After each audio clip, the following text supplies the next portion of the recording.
பிரான்சில் பல தசாப்தங்களாக மருத்துவ விடுப்பு வழங்குவதில் கடுமையான சட்ட வரம்புகள் எதுவும் இல்லாமல் இருந்தது. மருத்துவர்கள் தங்களது விருப்பப்படி 6 மாதங்கள் அல்லது 1 வருடத்திற்கு கூட விடுப்புச் சான்றிதழ்களை வழங்க அனுமதிக்கப்பட்டனர். ஆனால் இந்த முறைமை தற்போது முற்றிலும் மாற்றப்பட்டுள்ளது.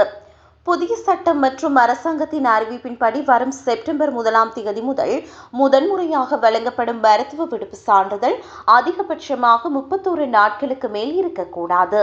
இதன் நீட்டிப்பு காலமும் 62 நாட்களுக்கு மிகாமல் வரம்பிடப்பட்டுள்ளது. இந்த புதிய கட்டுப்பாடுகள் மருத்துவர்கள், மருத்துவச்சிகள் மற்றும் அனைத்து சிறப்பு நிபுணர்கள் உட்பட அனைத்து மருத்துவ பணியாளர்களுக்கும் சமமாக பொருந்தும்.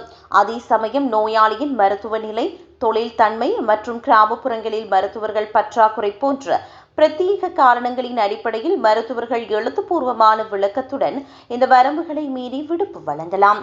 டெலிமெடிசின் எனப்படும் தொலைதூர மருத்துவ ஆலோசனை மூலம் முதன்மை மருத்துவர் அல்லாது வேறு ஒருவரிடம் பெறப்படும் மருத்துவ விடுப்பு அதிகபட்சம் 3 நாட்களுக்கு மட்டுமே வரம்பிடப்பட்டுள்ளது.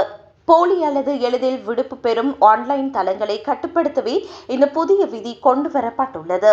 வேலைவாய்ப்பு, விபத்துகள் மற்றும் தொழில்சார் நோய்களுக்கான தினசரி படிகள் வழங்கும் காலம் அதிகபட்சம் 4 ஆண்டுகளாக குறைக்கப்படுவதாக மற்றொரு ஆணை தெரிவிக்கப்படுகிறது. தற்போது உடல் நல பிரச்சினைகளை விட மனநல பிரச்சினைகளே அதிக அளவில் மருத்துவ விடுப்புகள் எடுக்கப்படுவதற்கு காரணமாக அமைகின்றது.